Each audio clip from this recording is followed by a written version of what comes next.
안녕하세요. 반갑습니다. 조금숙TV의 조금숙입니다.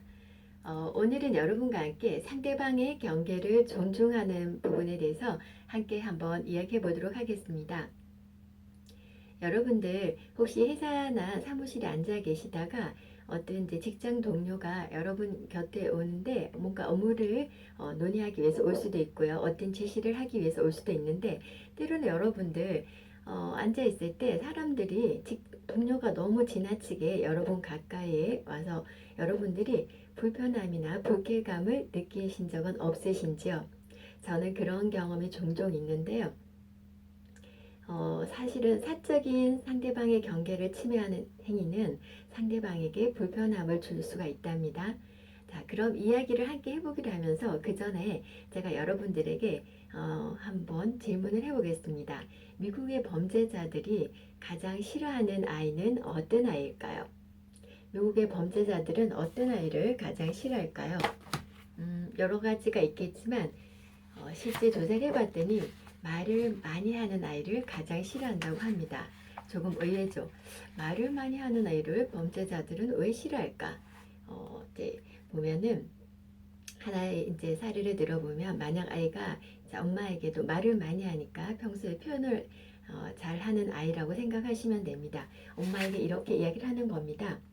엄마, 매일 나한테 말을 걸어주고요. 얼굴도 만지고요. 예쁘다고요. 쓰다듬어주고 그리고 과자도 많이 사주고요. 그런 아저씨가 있어요. 이렇게 한다면 이런 말을 스스럼 없이 표현한다면 부모는 그 상황을 이제 파악해서 차단할 수가 있습니다.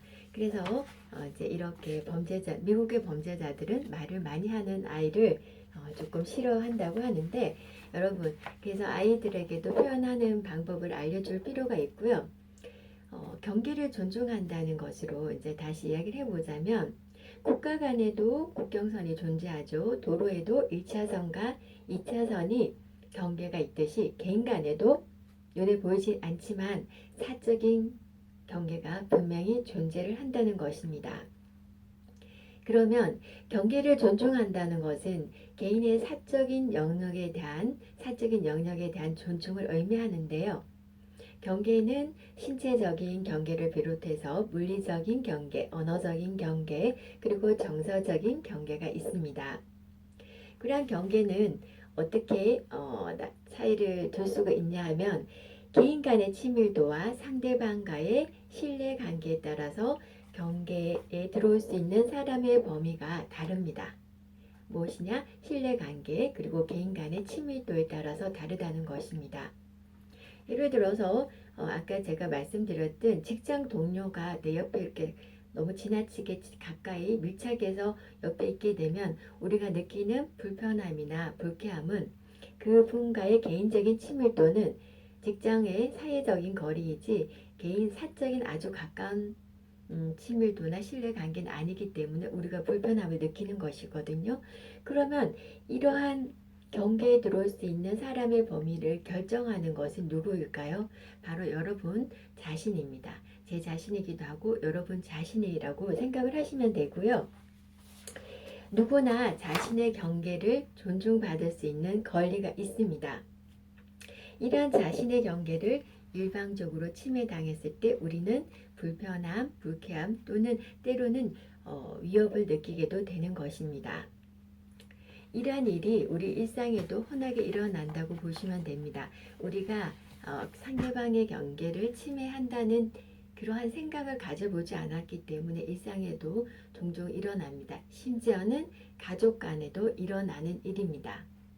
예를 들면 늦게 들어오신 아빠가 방에서 자고 있는 자녀에게 볼에다가 뽀뽀세르를 퍼붓습니다. 그러면 자녀는 아무리 내가 사랑하는 아빠이지만 불쾌감을 느끼면서 짜증을 마구 내는 거죠. 막 인상을 찌푸리면서요. 그건 당연한 겁니다. 그 자녀의 경계를 이제 침해했기 때문이고요.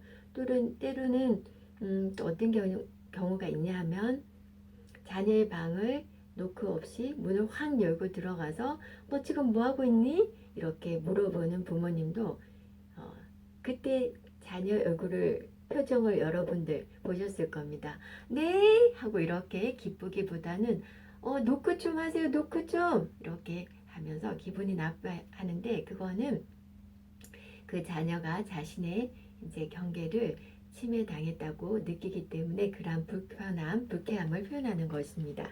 그리고 또 회사에서는 어떤 일들이 일어날까요? 상사가 직원에게 지나치게 공적인 업무가 아닌 너 애인은 있니? 결혼은 언제 할 거냐? 뭐 이런 식으로 물어보는 것은 그 직원의 사적인 이제 경계를 침해하는 것이죠. 그런데 때로는 또 이렇게 친밀감의 표현으로 이렇게 터치 같은 거 하는 거 그것도 상대방이 굉장히 불편함을 느낄 수 있는데 말을 못하는 경우가 있죠. 그거는 왜 그럴까요?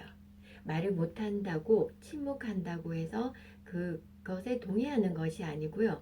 조직 문화상 말을 할 수 없는 그러한 조직 문화이기 때문이니까 내가 이렇게 터치를 한다고 해서 상대방이 아무 말을 하지 않고 침묵한다, 가만히 있다. 그것은 동의하는 것은 아니랍니다. 그것도 우리가 사회생활 하면서 생각을 해봐야 되는 거고요. 그래서 이제 이렇게 나의 경계를 침해나 침범 당했을 경우에 그러면 무조건 참고 있어야 되냐? 그건 아닙니다. 노라고 말할 수 있습니다. 나의 영역만큼 상대방의 영역도 중요하기 때문에 우리는 그럴 때 아니요라고 이야기할 수가 있습니다. 그래서 저는 오늘 여러분과 함께 일상에서 상대방의 경계 영역을 얼마나 나는 침범을 했는지 또는 나는 또 일상에서 왜 이러한 일로 알 수 없는 불편함, 불쾌함을 느꼈는지 그래서 상대방의 경계를 존중하는 부분이 중요하기 때문에 이러한 부분을 꼭 한번 이야기를 해보고 싶었고요.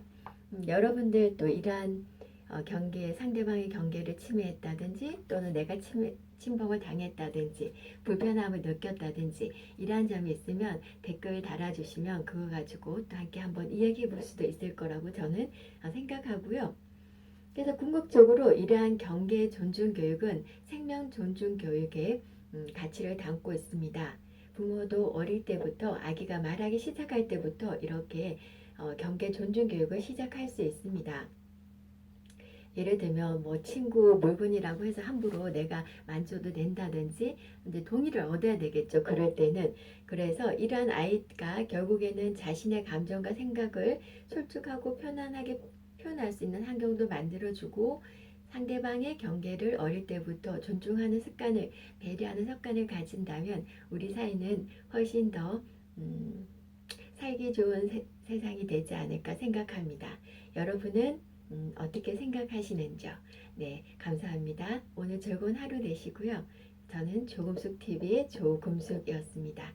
저는 늘 여러분을 응원합니다. 바이.